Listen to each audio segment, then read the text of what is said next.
Welcome to Luca is a Billionaire, where the only thing I invest in is your answers. In this video, I will explain how to replace a Jeep Grand Cherokee radiator. First, gather all your tools, including a wrench set, pliers, and a large drain pan. Make sure your engine is completely cool to avoid burns from hot coolant or engine parts. Next, position your drain pan under the radiator drain cock and open it to fully drain the old coolant. This step is crucial for a clean and safe replacement process. Now let's get to removing the old radiator. For safety, always disconnect the negative terminal of your vehicle's battery first.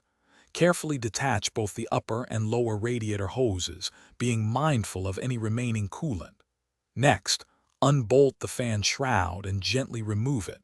Finally, unbolt the radiator from its mounts and carefully lift it out of the engine bay. Take your time to avoid damaging other components.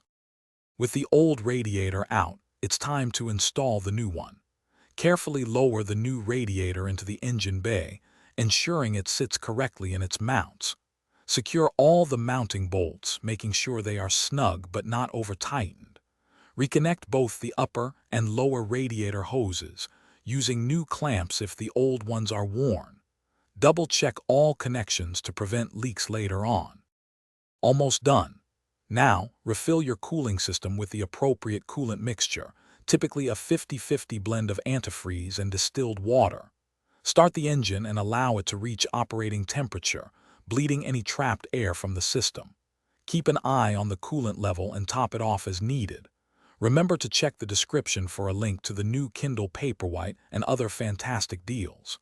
Finally, inspect for any leaks and enjoy your newly replaced radiator. Thanks for watching and please subscribe. It's the best investment you'll ever make.